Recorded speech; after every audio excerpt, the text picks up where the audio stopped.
Hello students, আজকে আমরা দেখব সিমুলেশন অ্যান্ড মডেলিং এর first lecture introduction to simulation. তো চলো শুরু করি। আমাদের প্রথম লেকচারে আছে ইন্ট্রোডাকশন টু সিমুলেশন। এখানে আমরা দেখব কিভাবে সিমুলেশন করা হয় রিয়েল ওয়ার্ল্ড সাথে মিল রেখে, এবং কখন আসলে সিমুলেশন করা হয়, কি জন্য সিমুলেশনটা আমাদের বেশি ব্যবহৃত হয়, এবং কখন আসলে আমরা সিমুলেশন করব না। তো আমরা এখানে প্রথম যেটা দেখব সেটা হচ্ছে রিয়েল ওয়ার্ল্ড প্রসেসকে আমরা আসলে সিমুলেশন করার ট্রাই করি। তো সিমুলেশন করার আগে আমাদের প্রথম কাজটা হচ্ছে মডেলিং করা। আমরা যদি মডেলিং না করি বা মডেল না তৈরি করি তাহলে কখনোই ওটাকে সিমুলেশন করতে পারবো না। তো প্রথমে মডেলিং বানিয়ে সেই মডেলটা হতে হবে হচ্ছে রিয়েল ওয়ার্ল্ডের কোনো একটা প্রবলেম। সেই প্রবলেমকে আমরা মডেলিংয়ে পরিণত করব বা মডেলে পরিণত করব, দেন আমরা ওটার উপরে সিমুলেশন করার ট্রাই করব। ম্যাক্সিমাম কেসে আমরা আসলে একটা প্রবলেম সলভ করার ট্রাই করি। এইখানে যেটা বলতেছে, simulation is the imitation of the operation of a real world process or system over time. That means আমরা আসলে একটা রিয়েল ওয়ার্ল্ড প্রসেসকে অথবা সিস্টেমকে অপারেশনের মাধ্যমে ইমিটেশন করার ট্রাই করব, একরকম মিমিক বলা যায় এটাকে। তো এখানে আমরা আসলে প্রথমে যেটা করব সেটা হচ্ছে to develop a set of assumptions of mathematical, logical and symbolic relationship. আমরা আসলে সিম্বল দিয়ে রিপ্রেজেন্ট করার ট্রাই করব কোনো একটা এন্টিটিস অথবা কোনো একটা অবজেক্টকে, যেটা আসলে আমাদের সিস্টেমে ইউজ করা হচ্ছে মডেলিংয়ের জন্য। To estimate the measures of performance of the system with the simulation generated data. That means এখানে যেটা করব, আমরা একটা সিস্টেম থেকে যে ডেটাটা পাবো সেটা থেকে আমরা পারফরমেন্স মেজার করার ট্রাই করব। যদি কোনো কারণে পারফরমেন্স খারাপ হয়, কোন ফ্যাক্টরগুলোর জন্য আসলে পারফরমেন্স খারাপ হচ্ছে সেটা আমাদেরকে আসলে আইডেন্টিফাই করতে হবে। আইডেন্টিফাই করে সেটা আমাদেরকে আরও এনহ্যান্স করার জন্য, পারফরমেন্সকে এনহ্যান্স করার জন্য আমাদেরকে আসলে আরও বাড়িয়ে দিতে হবে কোনো একটা ফ্যাক্টরকে। আচ্ছা, তো এখানে বলতেছে simulation modelling can be used as an analysis tool for predicting the effect of changes to existing system. That means আমি যদি বলি আমার একটা সিস্টেম আসলে অনেক দিন ধরে চলতেছে, সেটার এফিসিয়েন্সি কমে গেছে, তো আমরা আসলে দেখতে পাচ্ছি এই সিস্টেমের কোন ফ্যাক্টরটাকে চেঞ্জ করলে আসলে এফিসিয়েন্সিটা বাড়ানো যায়। ম্যাক্সিমাম কেসে 2-3টা বা 4টা-5টার বেশি ফ্যাক্টর আসলে এখানে কাজ করে। তার মধ্যে থেকে একটা বা 2টা ফ্যাক্টরকে আমরা যদি একটু চেঞ্জ করি তাহলে আমাদের পারফরমেন্সটা আরও বেশি বেড়ে যায়। তো বলতেছে as a design tool to predict the performance of new system. আবার নতুন সিস্টেমের যে পারফরমেন্সটা সেটাকে আমরা হচ্ছে সিমুলেশনের মাধ্যমে দেখতে পারি। এরপরে বলতেছে when simulation is the appropriate tool. এখানে যে কথাগুলো লেখা আছে তার সারসংক্ষেপ হচ্ছে, আমরা যদি কোনো একটা কমপ্লেক্স সিস্টেম অথবা হচ্ছে এক্সপেরিমেন্ট করতে চাই, সেই এক্সপেরিমেন্ট করার আগে আমাদেরকে একটা সিমুলেশন করতে হয়। ম্যাক্সিমাম কেসে এই এক্সপেরিমেন্টটাকে আসলে সাবসিস্টেমে ভাগ করা হয়, যে সিস্টেমগুলোকে আমরা আসলে সিমুলেশন করার ট্রাই করি। এরপরে হচ্ছে ইনফরমেশান, যে কোনো অর্গানাইজেশন ইনফরমেশানগুলোকে আসলে মডেলে কনভার্ট করা হয়, দেন মডেলগুলোকে আসলে আমরা সিমুলেশন করার ট্রাই করি। তারপর হচ্ছে কোনো একটা সিমুলেশনে আমরা ইনপুটকে চেঞ্জ করি, আউটপুটের রেজাল্ট ট্রাই করি, বা ইনপুটের কোনো একটা ফ্যাক্টরকে বাড়িয়ে দিই, কমিয়ে দিই, এভাবে হচ্ছে আমরা সিমুলেশনগুলোকে আসলে মানে অবজার্ভ করার ট্রাই করি। তো সিমুলেশনের এইসব জায়গায় হচ্ছে খুব বেশি অ্যাপ্লিকেশন হয়। আর আরও কিছু এখানে লিখেছে, simulations can be use to experiment with new designs or policies. আমি যদি একটা কোনো নতুন ডিজাইন করি কোনো একটা সিস্টেমকে, তো ওই সিস্টেমটাকে আমরা আসলে ট্রাই করব যে কোনোভাবে আগে থেকে সিস্টেমটার পারফরমেন্সটা যাচাই বাছাই করার জন্য। যদি সিস্টেমের কোনো বাগ থাকে অথবা হচ্ছে কোনো প্রবলেম থাকে, সেটাকে আইডেন্টিফাই করা যায় এই সিমুলেশনের মাধ্যমে। তো এটাও সিমুলেশনের একটা কাজ। এরপরে বলছে অ্যানিমেশন কিন্তু একরকম সিমুলেশন। তো আমরা আসলে দেখি মানুষজন আসলে কত সুন্দর করে হাঁটতে পারে, আবার মানুষজন কত অন্যভাবে হাঁটতে পারে, এইসব আসলে অ্যানিমেশনের সিমুলেশনের মধ্যে দেখতে পারি। তো মডার্ন সিস্টেম যেগুলো বলতেছে সেগুলো হচ্ছে factory, water fabrication plant, service organization, এইসব কমপ্লেক্স ক্ষেত্রে সিমুলেশন খুবই ইম্পর্টেন্ট। তারপরে আসি সিমুলেশন আসলে কোথায় ইউজফুল না।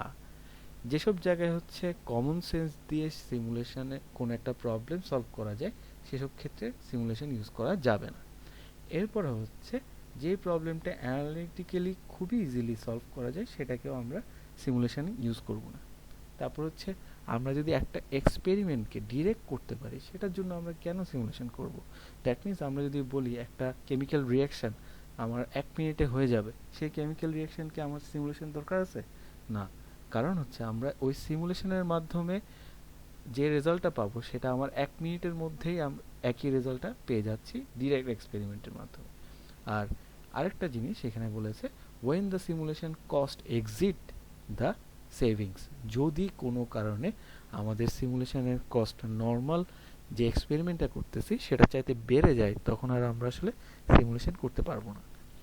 এরপরে বলতেছে when the resources or time are not available, যদি আপনার কাছে যতটুকু রিসোর্স থাকা দরকার এবং হচ্ছে সময় থাকা দরকার তখন ওইটা যদি না থাকে তখন আমরা সিমুলেশন করতে পারবো না। when system behavior is too complex, আবারও একই কথা, এত কমপ্লেক্স তো একটা বলেছি, কমপ্লেক্সের ক্ষেত্রে আমরা আসলে সিমুলেশন চালাবো, কিন্তু যদি কমপ্লেক্সিটিটা আরও বেড়ে যায়, এত বেশি কমপ্লেক্স আসলে আমরা এটাকে ডিফাইনই করতে পারতেছি, তখন কিন্তু আমরা সিমুলেশন চালাতে পারবো না। এরপরে বলছে when there is an ability to verify and validate the model, আমরা যদি বলি একটা সিমুলেশন মডেল যখন বানাই তখন কিন্তু ওই সিমুলেশনের মডেলটাকে আমরা ভেরিফাই করি, ভ্যালিডেট করি, এই দুটো জিনিস যদি করা পসিবল না হয় তখন কিন্তু সিমুলেশন করাটা যাবে না। আচ্ছা, সিমুলেশনের কিছু অ্যাডভান্টেজেস অ্যান্ড ডিসঅ্যাডভান্টেজেস আছে, সেগুলো আমরা একটু বলি। তো প্রথমে শুরু করি অ্যাডভান্টেজেস দিয়ে। এখানে বলতেছে কিছু নিউ পলিসি থাকে, অপারেটিং প্রসিডিউরস থাকে, ডিসিশন রুলস থাকে, এসব যখন আমরা বের করতে চাই তখন হচ্ছে সিমুলেশনের খুব এফেক্টিভ বুঝতে পারি। আর হচ্ছে new hardware design, physical layout, এসব জায়গা থেকে হচ্ছে আরও ভালোভাবে বোঝা যায় যে সিমুলেশনের অ্যাডভান্টেজ পাচ্ছি, বা নতুন হার্ডওয়্যার বানিয়েছি, আমি হার্ডওয়্যারটা মানে প্রডিউস করার আগে হচ্ছে সিমুলেশনটা করে দেখতেছি হার্ডওয়্যারটা আসলে কাজ করে কিনা। আর কোনো কিছুর যদি ইন্টারাকশন, কোনো একটা ভ্যারিয়েবলের ইন্টারাকশন একদম লাস্ট লেভেল পর্যন্ত ইন্টারাকশন, এসব ক্ষেত্রে হচ্ছে সিমুলেশনগুলো খুবই এফেক্টিভ। এরপর আসি আমরা ডিসঅ্যাডভান্টেজেস। ডিসঅ্যাডভান্টেজ হচ্ছে মাঝে মধ্যে সিমুলেশন এত বেশি কমপ্লেক্সিটি থাকে একটা প্রবলেমে, সেই কমপ্লেক্সিটিগুলো সিমুলেশনে ফুটিয়ে উঠানো যায় না। এক্ষেত্রে আমরা হচ্ছে মডেলকে কমপ্লেক্স করতে গেলে দেখা যাচ্ছে মডেল আসলে এক্স্যাক্ট রেজাল্টটা বা যেটা আসলে প্রেডিক্টেড রেজাল্ট সেটা পায় না।